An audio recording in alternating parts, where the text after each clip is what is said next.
नाजरीन, आप देख रहे हैं प्रोग्राम खबर गर्म है। मैं हूं सोनिया अदनान और हमेशा की तरह मेरे साथ मौजूद हैं एहतशामुल हक।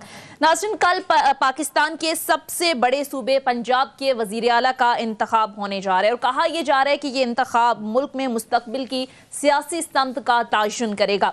अब नाजरीन, जो सूरत हाल है, अगर नंबर गेम के हवाले से हम बात करें तो देखने में तो यही आ रहा है कि पाकिस्तान तहरीक इंसाफ और जो इत्तेहादी हैं वो हर लिहाज से नंबर गेम में आगे हैं, लेकिन मुस्लिम लीग नून अभी तक पुरुमीद है कि वजारत आला के लिए वो हमजा शहबाज को वजीर आला बनाने में एक बार फिर कामयाब हो सकेंगे, क्योंकि हमने देखा कि आज वजीर दाखिला राना सनाउल्लाह की जानिब से प्रेस कॉन्फ्रेंस की गई और उनकी जानिब से ये कहा गया कि PTI के 50 अरकान हमजा को वोट दे सकते हैं। बल्कि आपको सुनवा देते हैं कि राना सनाउल्लाह साहब ने आज क्या दावा किया, फिर इस पर मजीद बात करते हैं। जी,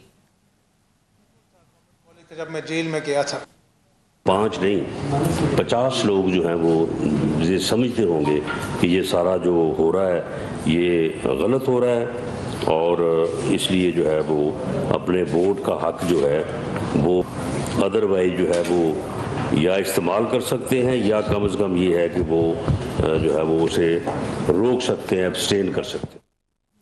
तो जनाब, ज़रा मुस्लिम लीग नून का मौक़िफ़ जानेंगे कि किस बेस पर अभी भी जो वज़ीर दाखिला हैं वो पुरुमीद हैं और ये कह रहे हैं कि अभी भी जो वज़ीर आला हैं वो हमजा शहबाज जो है वो हम उनको मुंतखब करा सकते हैं। प्रोग्राम के पहले हिस्से में इस पर बात करेंगे क्योंकि बड़े इल्ज़ामात लग रहे हैं, हॉर्स ट्रेडिंग का भी शोर है और एक दूसरे पर इल्ज़ामात भी लगाए जा रहे हैं। इसके साथ साथ दूसरा एक और अहम मामला PTI की PP7 रावलपिंडी में इलेक्शन कमीशन की जानिब से दोबारा गिनती की दरख्वास्त जो है वो एक बार फिर मुस्तरद कर दी गई है और इसके साथ साथ पाकिस्तान तहरीक इंसाफ ने इस मामले पर अदालत जाने का फैसला कर लिया है और पाकिस्तान तहरीक इंसाफ की जानिब से इमरान खान साहब की जानिब से हमने देखा कि इलेक्शन कमीशन पर बड़े इल्जामात लगाए जाते रहे जानिबदारी के हवाले से। और क्या एक बार फिर जो, क्योंकि पाकिस्तान तहरीक इंसाफ का मौक़िफ़ ये है कि बड़े कम मार्जिन के साथ जो है वो वहाँ पर मुस्लिम लीग नून के जो रहनुमा हैं, जो वहाँ मुस्लिम लीग नून के उम्मीदवार हैं वो जीते हैं, 49 गालिबन वोट के हवाले से बात की जा रही है, तो फिर दोबारा रीकाउंटिंग की दरख्वास्त मुस्तरद करना क्या एक बार फिर इमरान खान साहब के तासुर या बयानिए को मजबूत करता है? क्योंकि इसके साथ साथ PTI एक और मामला NA 245 में कराची का जो इंतखाब है उसके साथ साथ बल्दियाती इंतखाब के मुलतवी होने पर भी बड़े सवालात उठाए जा रहे हैं। तो इस सारी सूरत हाल पर भी प्रोग्राम में बात करेंगे। इसके साथ साथ नाज़रीन, साबिक DGIB आफ्ताब सुल्तान चेयरमैन नैब मुकर्रर कर दिए गए हैं। वज़ीर आज़म और अपोजिशन लीडर ने इत्तफाक़ राय से चेयरमैन नैब को नामज़द तो कर दिया, लेकिन पाकिस्तान तहरीक इंसाफ की जानिब से एक बार फिर जो है तहफ़्फ़ुज़ात का इजहार किया जा रहा है। किस तरह के तहफ़्फ़ुज़ात हैं पाकिस्तान तहरीक इंसाफ को, इस पर भी प्रोग्राम में बात करेंगे। सारी सूरत हाल पर बात करने के लिए प्रोग्राम के पहले हिस्से में मैं ज्वाइन किया है आलिया हमजा साहिबा, नून की रहनुमा हैं। Thank you so much Alia Hamza साहिबा आपके वक्त का। इसके साथ साथ फ़ख़र वली खान साहब रहनुमा PMLN भी हमें ज्वाइन कर चुके हैं। आप दोनों रहनुमाओं का, दोनों मेहमानों का बहुत शुक्रिया। आलिया हमजा साहिबा, आगाज़ आपसे ही कर लेते हैं। ये सर पंजाब में वैसे बज़ाहिर तो ये नज़र आ रहा है कि तमाम तर जो सूरत हाल है, जो नंबर गेम है वो आपके हक में है, लेकिन एक बार फिर मुस्लिम लीग नून बड़ी मुतहर्रिक हुई है, पाकिस्तान पीपल्स पार्टी बड़ी मुतहर्रिक हुई है और ये दावा किया जा रहा है कि कल कोई भी अपसेट हो सकता है। बिस्मिल्लाहिर्रहमानिर्रहीम। Thank you Sonia. मैं सबसे पहले तो ये कहूंगी कि गुंडा लीग के ना, गुंडागर्दी के अलावा, धोस धांधली के अलावा कर क्या सकती है? इनकी तो सियासत ही यही है, ये इनकी कुल सियासत ही यही है कि आप गुंडागर्दी करो, आप धोस धांधली करो। कोई इलेक्शन भी इन्होंने फेयर तरीके से कभी लड़ा है, कभी जीता है? मैं तो सिर्फ इतना कहूंगी, पहले ये एक मिस एडवेंचर करके देख चुके हैं 9 अप्रैल को और उन 3.5 महीनों की सजा ये पूरी पाकिस्तानी कौम भुगत रही है। अब दोबारा अगर ये अवाम के मैंडेट के ऊपर डाका डालने की कोशिश करेंगे तो आपको पता है कि फिर इन लोगों का क्या हाल होना है। देखें, ये लोग ये समझ नहीं रहे कि अवाम इन्हें मुस्तरद कर चुकी है। अवाम ये लोटा क्रेसी, हॉर्स ट्रेडिंग की सियासत को मुस्तरद कर चुकी है। अवाम अब वो 1980s में रहने वाली अवाम नहीं है। अब ये सोशल मीडिया का जमाना है, यहाँ पर एक एक चीज नोट हो रही होती है।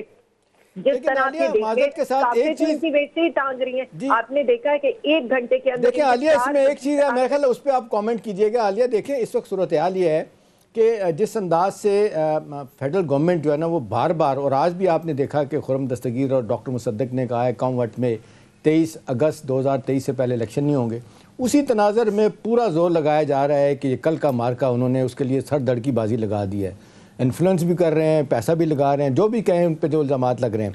लेकिन अहम सवाल यह है कि इस सूरत हाल में लोग साथ साथ ये भी कह रहे हैं कि आपने बड़ा जुआ खेला है, और वही जिस पे PTI PMLN को नुकसान हुआ था कि अपने लोगों को छोड़ के दूसरों को लोटों को उन्होंने टिकट दिए थे, और कहते हैं वही पंजाब का बड़ा डाकू जिसको इमरान खान कहा करते थे, आज उन्हीं की सपोर्ट की जा रही है। परवेज़ इलाही माजरत के साथ मैं तो नहीं कहता, लेकिन उन्हीं को लोग कोट करते हैं। तो आप समझती हैं कि ये जो आप गैमल करने जा रहे हैं ये कुछ ठीक होगा?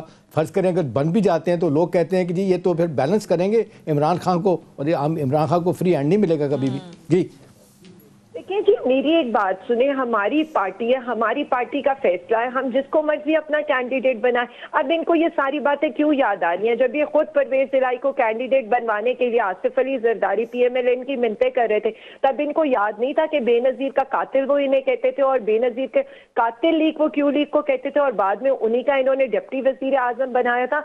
मैं तो सिर्फ इतना कहूंगी कि ये जो 4 वजीर इनके वजीरों की 1 घंटे के अंदर प्रेस कॉन्फ्रेंस हो चुकी है, तो पे तो इनकी टांग रही है। और जिस तरह से फजलुर रहमान ने आज बातें की हैं, मतलब एक बंदा जो अपने आप को इस्लाम का ठेकेदार, एक मजहबी स्कॉलर कहते हैं, उन्होंने अवाम के, उन्होंने हमारी खवातीन के बारे में, हमारे बारे में जिस तरह के अल्फाज इस्तेमाल किए, अगर वही बातें हम इन लोगों के बारे में करेंगे, यानी पिछले 3 दिन से ये हमारा मैदान में तो मुकाबला कर नहीं पाते, जब ये मैदान में मुकाबला इक्वल हो रहा है। आपकी सोशल मीडिया टीम, ब्लॉगर जो है ना वो भी बदला पूरी तरह दे रहे हैं, कम कोई भी नहीं है।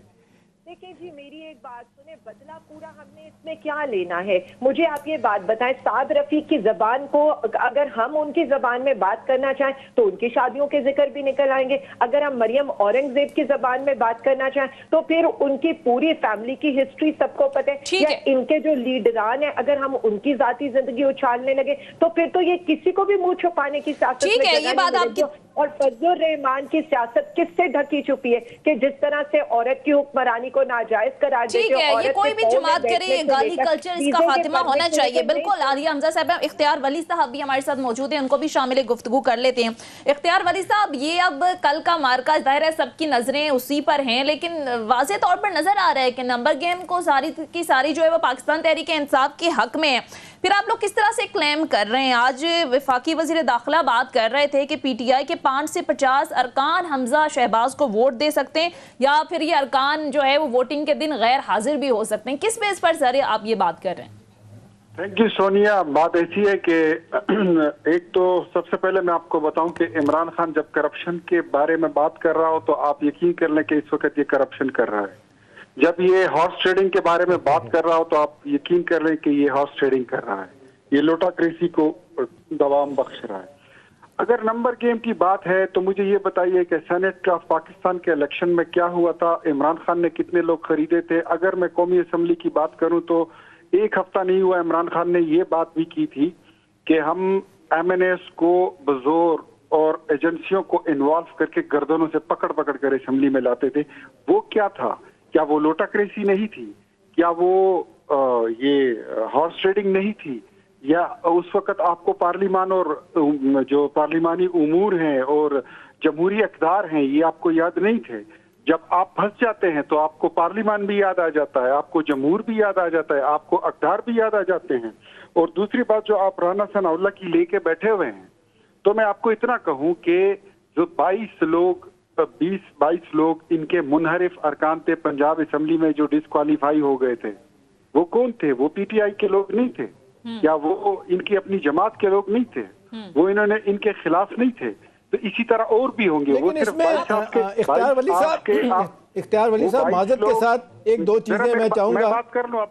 अच्छा जी, कर लें जी। कहीं 22 लोग अगर वो मुनहरिफ हो सकते हैं तो 50 और भी हो सकते हैं। PTI कौन सी ऐसी कोई मंजी हुई सियासी जमात है? ये तो वैसे ही मुख्तलिफुल ख्याल और मुख्तलिफुल मकासद कस्टडी भी है। इसमें इख्तियार वली साहब ये जो आप बात कर रहे हैं ना, ठीक है, ये हो सकता है, नहीं हो सकता, 50 लोग हैं, 60 लोग हैं, वो तो आपको पता है जिस तरह की सियासत हमारे मुल्क में हो रही है, कुछ भी हो सकता है। लेकिन अहम सवाल है, मैं आपसे पूछना चाहूँगा, देखें कुछ चीज़ें हैं जिसको हम कहते हैं ज़मीनी हक़ाइक़। आज लिखने वाले, बोलने वाले और ख़ास तौर पे नून लीग से मोहब्बत करने वाले, उनके बहुत बड़े सपोर्टर, वो पता क्या कह रहे हैं? वो कह रहे हैं कि जिस अंदाज से इमरान खान ज़िमनी इंतखाब जीता है, वो कह रहे हैं कि इस वक्त 7वें आसमान पे हुआ। उसका एतमाद, और उसने जिस अंदाज से एक नफसियाती जंग जीती है और बड़े ज़बरदस्त से जीती है, उसने लोगों के जहनों में ड्रिल करके ना वो खुर्च के ना जो अपना बयानिया डाल दिया है। तो आप मुझे बताएं, इन हालात में आप कुछ भी कर लें, ये वो हक़ाइक़ हैं जो आज नजम सेठी भी बात कर रहे हैं, बाद मैं नाम ले लेता हूँ, हामिद मीर भी बात कर रहे हैं और सलीम साफ़ी भी बात कर रहे हैं। वो ये कह रहे हैं कि खामखा PMLN जो है ना अपने आप को ख्वार कर रही है। एक लफ्ज़ और कह दूँ, ये भी कह रहे हैं कि लड़ाई एस्टैब्लिशमेंट की और इमरान खान की थी और मुफ्त में जो है ना PMLN खर्च हो गई है, कोट अनकोट। जी, बात ऐसी है जी कि PMLN वो तो बार बार इस बात का ऐलान कर चुकी है कि हम अपनी सियासत दाव पे लगाकर मुल्क की मईशत और मुल्क का जितना जमहूरी निज़ाम है उसको बचाने के लिए हम आए हैं। तो उसकी जो भी कॉस्ट होगी वो हम पे कर चुके हैं और पे कर रहे हैं। हम कोई पागल थोड़ी हैं, हम तो मुल्क बनाने वाली जमात हैं, और मुल्क बनाने वाली जमात जो है अगर वो मुल्क को बचाएगी नहीं, संवारेगी नहीं, तो कौन आएगा? इन लोफरों और उचक्कों के हाथों ये मुल्क 4 सालों में कहां से कहां पहुंच गया। कोई एक ईंट नहीं लगाई और 25,000 अरब रुपए इन्होंने लगा दिए, कर्जे इन्होंने ले लिए। तो इनके हाथ हम छोड़ देते, ये मुल्क इनके हवाले कर देते, तो इनका तो हर मौके पर माजरत के साथ इख्तियार वली साहब, ज़रा थोड़ा सा मेरा ख्याल है माइंड योर लैंग्वेज। कल हमारे एक प्रोग्राम में PTI के साहब थे, उन्होंने सख्त ज़ुबान इस्तेमाल की थी जरदारी साहब के बारे में, हमने उन्हें भी रोक दिया था। देखें, ये किसी को हक नहीं है जो जिस तरह के लफ्ज़ आप इस्तेमाल कर रहे हैं, मेरा ख्याल है ये गैर पार्लिमानी अल्फाज हैं। आप अपने तरीके से नुक्ता ज़रूर पेश करें। अहम सवाल ये है कि इस वक्त झुंझलाहट नहीं होनी चाहिए, दोनों पार्ट पे है। कई जगहों पे इमरान खान साहब के लोग की झुंझलाहट का शिकार होते हैं, आप भी होते हैं। That does not necessarily mean कि हम जनाब एक जो स्टेटेड किस्म की एक चीज़ है उससे नीचे आ जाएं। इज्जत और तहरीम वजह मेरा ख्याल रहनी चाहिए, में रहना चाहिए। ठीक है, अच्छा आलिया हमजा साहिबा, मैं आपकी तरफ आऊंगी। अब जाहिर है कुछ नजर तो इसी तरह से आ रहा है कि कल आप अपना वजीर आला मुंतखब कर लेंगे, उसके बाद आगे स्ट्रैटेजी क्या होगी? कुछ खबरें ये भी आ रही थी कि पंजाब में फतह के बाद PTI विफाक का भी रुख करेगी, और इस हवाले से परवेज खटक साहब की सरबराही में एक कमेटी भी बना दी गई है जो हुकूमती इत्तेहादियों से राबिता करेगी। तो नेक्स्ट स्ट्रैटेजी क्या है आपकी? सोनिया, सबसे पहले तो मैं एक बात कह दूं, अभी एहतशाम साहब कह रहे थे ना, असल में मसला ये नहीं है। मसला सारा ये है कि मैदान में ये लोग हमारा मुकाबला कर नहीं सकते। और वैसे भी वो एक मिसल होती है ना कि जब गटर का मुंह खुलता है ना तो सिर्फ गंदगी और बदबू ही आती है। तो मैंने तो सिर्फ इतना देखा है कि 4 दिनों से जो ये लोग जिस तरह की बातें करें ना, वो इनकी जहनी इख्तरा और फ्रस्ट्रेशन को ना सिर्फ उसकी अक्कास है, बल्कि इमरान खान साहब से इनकी बात शुरू होती है और इमरान खान साहब पर इनकी बात खत्म होती है।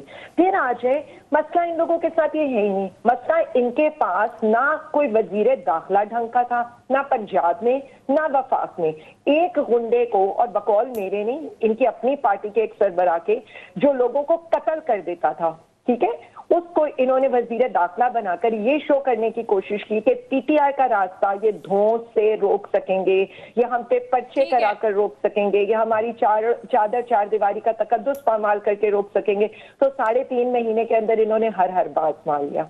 फिर इन्होंने एक ऐसे ज़हनी मरीज को यहाँ पर पंजाब के अंदर मुसल्लत कर दिया जिसने ये सोचा कि मैं पंजाब पर हुकूमत करूंगा और यहाँ पर इनके लॉन्ग मार्च को भी रोक लूंगा और उसके बाद धांधली करके मैं दोबारा वजीर आला मुंतखब हो जाऊंगा। अवाम के सैलाब ने उनको भी रोक दिया।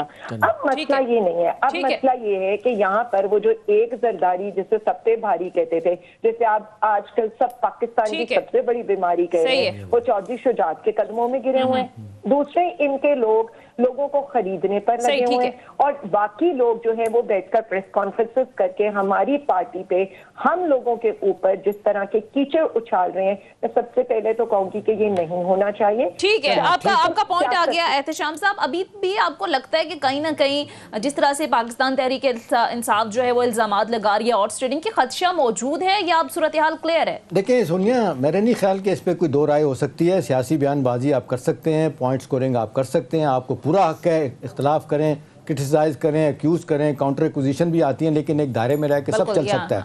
लेकिन अहम सवाल है कि जो बार बार एक चीज़ आती है कि इस वक्त जो ज़मीनी हक़ाइक़ बता रहे हैं, सूरत हाल ऐसी हो चुकी है कि मेरा ख्याल है दोनों के लिए बड़ा मुश्किल हो रहा है। अब फेडरल गवर्नमेंट जिस तरीके से आप देखने चल रही है, जिस तरह इख्तलाफात हैं, आप पार्टी के अंदर देख लें, ख़ानदान के अंदर देख लें, वो बड़ी सामने चीज़ें आ रही हैं।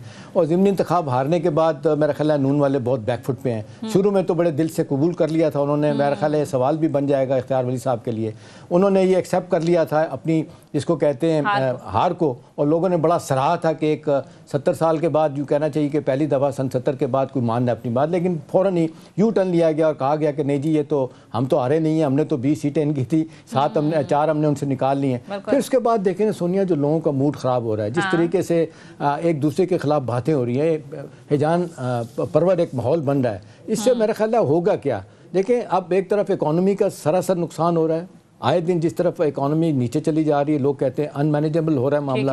दूसरी तरफ सियासी तौर पे चीज़ें तय नहीं हो रही, लोग इत्तेफाक राय की बात कर रहे हैं, इस्तेकाम की बात कर रहे हैं, वो लीडरों में नहीं हो रहा। तो मेरा ख्याल है इख्तियार वली साहब, इस बात का मैं सवाल आपसे पूछूंगा कि जो इस वक्त पार्टी के अंदर इख्तलाफात हैं, आपने देखा खबरें आ गई हैं और यहाँ तक खबरें आ गई हैं कि जी नवाज शरीफ साहब भी नाराज़ हैं और मरियम साहबा को कह रहे हैं कि जी उनको बाकायदा एक एक्टिंग चेयरमैन बनाया जाए। शहबाज शरीफ साहब जो है ना वो हुकूमत भी नहीं प्रॉपर तरीके कर सके और इलेक्शन में भी हमने हरवा दिया अपने। ये भी बात हो रही है कि जो उनके आने की बात हो रही थी सागदार की, नवाज शरीफ साहब की, वो भी रुक गई है। और सब लोग यही कह रहे हैं कि इस सारे मामले में नुकसान PMLN को हुआ, जरदारी ने इससे बड़ा फ़ायदा उठाया। वो जरदारी वहाँ बैठे हुए हैं, वो पंजाब में भी रोड बनाने की कोशिश कर रहे हैं। तो इख्तियार वली साहब, आप समझते हैं कि जो PMLN को जो नुकसान है, जो पार्टी के अंदर इख्तलाफात हैं, मिफ्ता इस्माइल पे बड़े इख्तलाफात आप देख लें, कुछ लोग कहते हैं उनको रहना चाहिए, कुछ लोग कहते हैं नहीं रहना चाहिए, क्या कहेंगे इस पर? जिसको आप इख्तिलाफ कहते हैं एहतशाम साहब, ये वैसे ही आपका अपनी मर्जी होगी, ये इख्तिलाफ नहीं है, इसको इख्तिलाफ राय आप कह सकते हैं। पार्टी में इन चीज़ों को आप तजाद का नाम देकर पेश नहीं कर सकते। राय होती है, मेरी भी कोई राय होगी, वो दूसरे बंदे से मुख्तलिफ होगी, बट दिस डजंट मीन कि मैं अपनी पार्टी के अगेंस्ट हूँ या मेरे कुछ और ख्यालात हैं और बाकी पार्टी के कुछ और ख्यालात हैं। तजावीज़ भी आती रहती हैं, रोज नई नई बातें आती रहती हैं। अकॉर्डिंग टू द सिचुएशन आपको स्टेप अप करना पड़ता है, आपको डिसीजन लेने पड़ते हैं। दूसरी बात यह है कि जो बात आप कर रहे हैं, तो ये अगर एहतशाम साहब मैं चले आलिया हमजा से अब मैं क्या पूछूं, उन्होंने तो वो तो सवाल सुन नहीं सकती है, जवाब क्या देंगी। मैं आपसे ही पूछता हूँ कि क्या ये लोग गुलाम हैं, ये जो अभी PTI वाले परवेज इलाही को सपोर्ट कर रहे हैं, क्या ये पंजाब का सबसे बड़ा डाकू नहीं था? क्या इन्होंने इसको ये सर्टिफिकेट खुद नहीं दिया? सर, आपके इतिहास भी तो इख्तियार वली साहब आप देख लें, बहुत दूर ना जाएं, कल ही आप देख लें, कल के दिन आप देख लें PMLN के रहनुमा भी और जरदारी साहब भी मिलते हैं जाके शुजात साहब को कि परवेज इलाही जो है ना उनकी आप छोड़ दें और आप हमारी तरफ आ जाएं। उससे पहले भी आप देख लें कि सिनेरियो क्या था। ये ना कहें, अब देखें ना लास्ट मिनट तक जहां जहां जो कुछ कर सकता है वो कर रहा है। आप देखिए एहतशाम साहब, आप तो मुद्दे ही बन जाते हैं। और दूसरी बात यह है कि आप आलिया हमजा की जब PTI की ये साथी बोलती हैं तो आप उनको ना इंटरप्ट करते हैं, ना आप उनको टाइम भी पूरा देते हैं। ये तीसरी बार आपको पूरा टाइम मिलेगा, आप मुझे आप बात करें, आपको पूरा टाइम मिलेगा, नहीं करने देते हैं। नहीं आप करें शुरू करता हूँ, आप बात के बीच में सवाल डाल देते हैं। करें आप अगर आप नहीं लेना आपको PMLN का मौकिफ तो मत लिया करें। फिर नहीं, हम तो लेते हैं, हमेशा ही लेते हैं, क्यों नहीं लेंगे? आप बात करें, लेते हैं आप, लेने नहीं सर, देते हैं। मैं प्लीज अपना मौकिफ कर रहा हूँ, आप बाइस बन के बैठे हुए हैं। जी बताएं। नहीं, मैं अब इसके बाद मैं दिल ही नहीं चाह रहा कि मैं इस प्रोग्राम में रुकूं। बहरहाल मैं इतना आपको कहूं कि इख्तियार वली साहब हौसले से रहें, आप हौसले से रहेंगे तो फिर बात हो जाएगी, कोई मसला नहीं। आप बात करें, आप हौसला दिखाएंगे तो मैं हौसला, मैं कह रहा हूँ, आपको टाइम दे रहे हैं, बोले आप। सर बात करें सर। जी, बात ऐसी है कि अब इनकी अपनी पार्टी अपनी जगह पे अगर टिकती है तो ठीक है, कल बना ले अपना वजीर आला। अगर इनके बंदे मुनहरिफ होते हैं तो जिस तरह पहले 20-22 हो गए थे, अभी कल 50-60 और हो जाएंगे, उनके खिलाफ एक्शन ले लें। फिर इसमें क्या बात है? ये तो डेमोक्रेसी है, जमहूरियत है। कोई अपना वोट देना चाहे, उसको परवेज इलाही अपना उम्मीदवार लगता है कि वो मुनासिब उम्मीदवार है तो उसको और वोट दे देगा, और अगर उसको नहीं लगता कि ये कोई मुनासिब उम्मीदवार है तो वो मुनहरिफ हो जाएगा, वो वोट नहीं देगा उसको। ये तो बड़ी सिंपल सी बात है। और जो ये बात करते हैं लोटाक्रेसी की, तो क्या एहतशाम साहब आपने नहीं देखा कि ये ज़िमनी इलेक्शन के मौके पर आपने जलील शरकपुरी के बारे में जो शेख रशीद और परवेज इलाही की स्टेटमेंट आई थी, टीवी पर वायरल हुई थी, वो ऑडियो वीडियो आपने नहीं देखी? ये तो खुद हॉर्स ट्रेडिंग को दवाम बख्शते, उसको सपोर्ट करते हैं। इसका जवाब आलिया हमजा साहिबा से ले लेते हैं। सर, इसका जवाब आलिया हमजा साहिबा से ले लेते हैं। आलिया हमजा साहिबा, ये जो बात कर रहे हैं जलील शरकपुरी साहब की एक ऑडियो मंजर आम पर आती है, उस पर तो कोई डिनाई भी नहीं किया वाज़ेह तौर पर शेख रशीद साहब ने, बल्कि एक जगह तो उन्होंने कहा मैंने ये मजाक में कहा। लेकिन सोनिया, शेख रशीद साहब की बात का जवाब तो शेख रशीद साहब दे सकते हैं, लेकिन मैं ये बता दूं, दोनों लोग इस बात को डिनाई कर चुके हैं। मुझसे पहले भी ये सवाल हुआ था, मैंने कहा जी जब दोनों डिनाई कर चुके हैं तो या आप जमील शरफपुरी साहब से पूछ रहे हैं या आप शेख रशीद साहब से पूछ रहे हैं। ना मेरा कोई और पीटीआई का कोई जलील शरफपुरी साहब से ताल्लुक है, ना शेख रशीद साहब। लेकिन आलिया, शरफपुरी साहब ने एक बात की थी, उन्होंने शरफपुरी साहब ने कहा था कि मैं कुरान पे हाथ रख के कहता हूं कि मैं शेख रशीद से एक दफा मिला था, मेरा उससे कोई ताल्लुक नहीं। उन्होंने ये नहीं कहा कुरान पे हाथ रख के ये कहें कि मैंने पैसे नहीं लिए, ये नहीं कहा उन्होंने। जी वो दोनों डिनाई कर चुके हैं, उनके और उनका मौका वो बेहतर दे सकते हैं। मैं अपनी बात पर बात करती हूँ। जो इन्होंने हमें कहा क्या हम गुलाम हैं, जी हम तो शायद गुलाम नहीं है, लेकिन ये लोग तो नस्ल दर नस्ल गुलाम है, क्योंकि एक बड़ा भाई वजीर आजम बनता है, छोटा भाई वजीर आला बनता है, ये कहते हैं यस सर, और वहां जो है वो करप्शन करता है, या आगे से नारे लगाते हैं, और वो कहता है खाता है तो लगाता भी है, या आगे से नारे लगाते हैं शेर आया। वो 2 दफा इनको दगा देकर बाहर भाग जाता है, एक दफा बीमारी के बहाने, दूसरी दफा डील करके जद्दा भाग जाता है, वापस आता है तो ये कहते हैं शेर आया, फिर ये कहते हैं हम कोई गुलाम है। यहाँ पर बाप वजीर आजम बन जाता है, बेटा वजीर आला बन जाता है, पूरी पार्टी में इनको कोई बंदा नजर नहीं आता जो वजीर आला का कैंडिडेट हो या वजीर आजम का कैंडिडेट हो। अब हम सुन रहे हैं कि जी बीबी जो है वो शायद चेयरपर्सन बनने लगी है PMLN की, तो मैं इनको बता दूं हम गुलाम नहीं है, लेकिन आप लोग नस्ल दर नस्ल गुलाम है, क्योंकि बादशाहत है आपकी पार्टी के अंदर, हमारी पार्टी के अंदर आम वर्कर को MNA नहीं बनाया जाता, वजीर बनाया जाता है। अली हमजा साहब आपके पास गया, बहुत बहुत शुक्रिया, आपने प्रोग्राम में वक्त दिया। मुख्तसर ब्रेक लेते हैं, ब्रेक के बाद वापस आएंगे, डिस्कशन के सिलसिले को आगे बढ़ाएंगे। स्टे विद अस।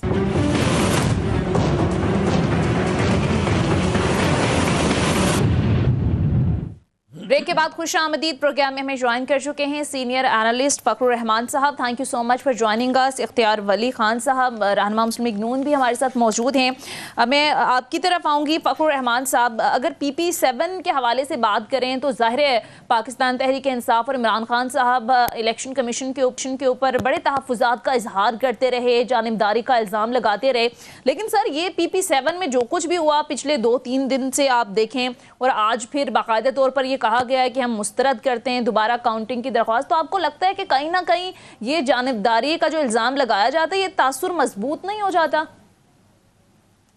सबसे पहले तो शुक्रिया कि आपने मुझे अपने प्रोग्राम में लिया।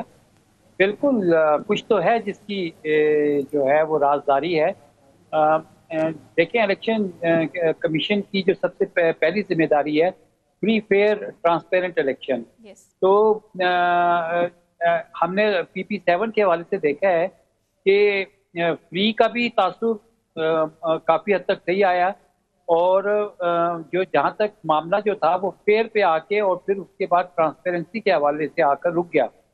तो अब क्योंकि ये आईनी जिम्मेदारी है इलेक्शन कमीशन की कि वो इन 2 इंग्रेडिएंट्स को भी मुकम्मल करे, तो अगर इलेक्शन कमीशन ने कोई डर्टी गेम नहीं प्ले किया है या वहाँ पे कोई डर्टी गेम नहीं है तो उसको काउंट कर ले। आपको याद होगा कि डस्का के अंदर तो एक मामूली सा मामला हुआ था और उसके बाद फिर पूरा इलेक्शन ही जो था ना वो दोबारा से इलेक्शन कमीशन ने करवाया था।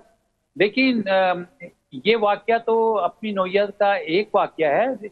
अगर आप ओवरऑल चीफ इलेक्शन कमिश्नर के हवाले से मामलात को देखें तो उनके कोड ऑफ कंडक्ट के हवाले से बहुत सारे सवालिया निशानात जो हैं वो तो ये ना कि PTI वाले चीफ इलेक्शन कमीशन के फैसले के खिलाफ हाई कोर्ट में चले गए, तो होपफुली वहां से कोई रिलीफ मिल जाएगा। मेरा ख्याल है रिकाउंटिंग हो सकती है दोबारा इसकी। सर बिल्कुल इत्तिशाम भाई, आप बिल्कुल सही कह रहे हैं कि हाई कोर्ट से तो रिलीफ मिल जाएगा, लेकिन मेरा कहने का मतलब ये है कि जो चीफ इलेक्शन कमिश्नर का जो ऑफिस है ये इलेक्शन कमीशन इटसेल्फ एक आईनी इदारा है। तो अगर इलेक्शन कमीशन ऑफ पाकिस्तान जो है वो एक हल्के के हवाले से इस मामले को अपनी सतह पर ही हल करता है तो फिर आगे ये प्रेसिडेंट ना बने। लेकिन आप देखें कि जो PTI है खास तौर पर उनकी जानिब से, और अभी जो कराची का मामला सामने आया है जहाँ पे बल्दियाती इलेक्शन जो हैं वो आगे कर दिए गए हैं और जमात इस्लामी भी एहतजाज कर रही है, मजम्मत कर रही है। आमिर लियाकत का भी इलेक्शन जो पोस्टपोन कर दिया। जी बिल्कुल, वो भी पोस्टपोन कर दिया। तो आप देखें कि जो पॉलिटिकल पार्टीज हैं उनका इलेक्शन कमीशन के हवाले से तो अब मुश्तरका तौर पर शायद कोई लाएअमल जो है वो सामने देखने में आएगा, खास तौर पर अगर आप देखें तो पीटीआई तो इस वक्त सबसे बड़ी जमात है। बिल्कुल। तो ये मामला जो आपने सवाल उठाया है, ये चीफ इलेक्शन कमिश्नर के हवाले से तो इमरान खान वादे तौर पर पोजीशन ले चुके हैं कि उनके होते हुए अब आम इंतखाबात नहीं हो सकते, तो और उनसे वो मुस्ताफी होने का मुतालबा कर रहे हैं। ठीक है, तो अगर वो मुस्ताफी नहीं होंगे तो ये मामला फिर नहीं कह सकते। चलें इफ्तिखार वली साहब की तरफ चलते हैं। इख्तियार साहब ये बताएं कि अब सब लोग कह रहे हैं कि जी बेहतरीन सूरत हाल तो यही बन सकती है कि अब फौरी इलेक्शन करा दिए जाएं। आपकी पार्टी का फैसला यही है, कल इत्तेहादियों ने भी फैसला किया कि जी नहीं, अगस्त 2023 से पहले इलेक्शन नहीं होंगे।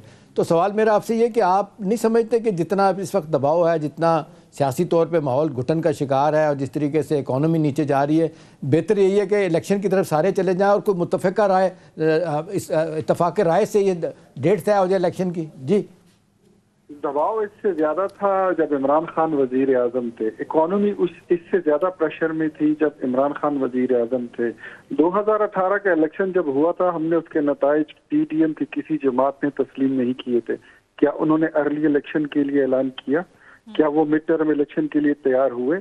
अगर वो नहीं हुए तो आप बताएं कि हमारी कौन सी मजबूरी है कि हम इमरान खान की फरमाइश पूरी करें और हम नए इलेक्शन का ऐलान करें। जहां पर आप बात कर रहे हैं इस वक्त ये दूसरी उसकी इलेक्शंस की, ये इलेक्शन कमीशन की, तो मैं फखरुल इस्लाम साहब, आपने तो उनका तारुफ यूं कराया कि ये बड़े अच्छे मतलब अनबाइस कोई पॉलिटिकल एनालिस्ट हैं, लेकिन मुझे इनसे इत्तेफाक नहीं है जो इन्होंने तज्जिया पेश किया।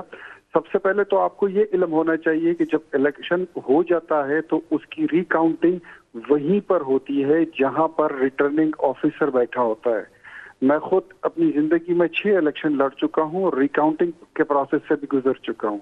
अगर आप वहां पे रिकाउंटिंग कर लें और वहां पे आपके वोट दोबारा वही निकलते हैं या उसमें 1, 2, 4 हो जाता है आगे पीछे, तो आपका रिजल्ट आपके हाथ में आ जाता है। अब उसके बाद आपके पास जो फोरम बचता है तो आपने सीधा जाना होता है इलेक्शन कमीशन ऑफ पाकिस्तान के इस्लामाबाद के दफ्तर, या जो आपका regional election commission of Pakistan का प्रोविंशियल हेड होता है उसके पास। ये लोग चले गए हाई कोर्ट में। अब हाई कोर्ट का फोरम अगर आपने यूज कर लिया है तो then you lose the forum of election commission of Pakistan. फिर आपको वहां पे अपील करने का हक नहीं होता है। तो अगर आप इसको इससे जोड़े रखें कि ये इलेक्शन कमीशन ऑफ पाकिस्तान जो है तो इससे बाइस्ड होने का या इस पे क्वेश्चन मार्क उठ रहे हैं, सवालिया निशान उठ रहे हैं, तो ये मेरे ख्याल में आपका तज्जिया गलत होगा और ये आप लोगों को मिसगाइड कर रहे हैं। इलेक्शन कमीशन ने इख्तियार वली साहब रिजेक्ट कर दिया है कि हम रिकाउंटिंग नहीं करेंगे, तो वो मजबूर है हाई कोर्ट के पास जाने के लिए। तो वो कैसे अभी दोबारा उससे पहले वो हाई कोर्ट जा चुके हैं, उसके बाद वो फिर इलेक्शन कमीशन ऑफ पाकिस्तान में आए हैं। और मैं दोबारा आपको बता दूं कि रिकाउंटिंग का जो डोमेन है, जो कानूनी इख्तियार है आईनी दस्तूरी, वो रिटर्निंग ऑफिसर के पास होता है जहां पर आप नॉमिनेशन पेपर जमा कराते हैं। ये इलेक्शन कमीशन ऑफ पाकिस्तान बाद में जाके करता है। जहां पे इन्होंने डस्के की बात की, ये कहते हैं कि वहां पे मामूली कोई बात हुई थी। तो फखरुल इस्लाम साहब, अगर आपको बक्से उठाना, धुंध का फायदा उठाना और वहां के प्रिजाइडिंग ऑफिसर को अगवा करना मामूली से लगता है, तो आपका पॉइंट आ गया, आपका पॉइंट आ गया। मैं फखरुर रहमान साहब का भी इस पर पॉइंट लूंगी, लेकिन एक ब्रेक के लिए कहा जा रहा है, मुख्तसर ब्रेक लेते हैं। Stay with us. Fakhrur Rehman साहब, साबिक डीजी आईबी आफ्ताब सुल्तान साहब को चेयरमैन नैब मुकर्रर कर दिया गया है। बज़ाहिर तो ये तैनाती वज़ीर आज़म और अपोजिशन लीडर की जो है वो इत्तफाक़ राय से हुई है, लेकिन पाकिस्तान तहरीक इंसाफ बड़े तहफ़्फ़ुज़ात का इजहार कर रही है। वैसे कैसे देखते हैं आप इस तैनाती को? देखिए, ये एक क्लियरली एक पॉलिटिकल अपॉइंटमेंट है। जो आफ्ताब सुल्तान साहब हैं वो पहले डीजीआईबी रह चुके हैं, 2 दफ़ा उनको एक्सटेंशन दी गई थी। और इससे पहले चेयरमैन नैब की तकर्री के हवाले से माजी में हमने देखा है कि बहुत सारे चेयरमैन नैब की तकर्रियाँ जो थी वो सुप्रीम कोर्ट में चैलेंज हुई और वहाँ पे पहुँची। तो इस हवाले से भी जो पाकिस्तान तहरीक इंसाफ है उनकी काफ़ी रिजर्वेशंस हैं, जो ऑलरेडी वो सुप्रीम कोर्ट के अंदर एक पिटीशन दे जा चुके हैं जो आईनी तरामीम की गई हैं नैब के इख्तियारात के हवाले से और जो केसेस के हवाले से। तो आई थिंक कि ये मामला जो है ये भी सुप्रीम कोर्ट के अंदर और जो है वो जा सकता है। लेकिन फखर, इसमें आप नहीं समझते, फखर आप नहीं समझते कि ये पीटीआई ने बहुत गलती की है? देखें ना, अब राजा रियाज लीडर ऑफ दी अपोजिशन है। अगर यहाँ पे पीटीआई के लोग मौजूद होते, जैसे कि इस्तीफे तो दिए हुए लेकिन जा नहीं रहे वहाँ पे, तो इसी तरह से नैब में जो आपने देखा हुई अमेंडमेंट, उसको भी रुकवा सकते थे। सुप्रीम कोर्ट ने भी इस पर कहा कि आप कहाँ थे जब ये अमेंडमेंट्स आ रही थी। तो आप नहीं समझते कि ये रुकवाया जा सकता था? कम से कम कंसेंसस तो हो सकता था, कोई ऐसा कैंडिडेट आ जाता।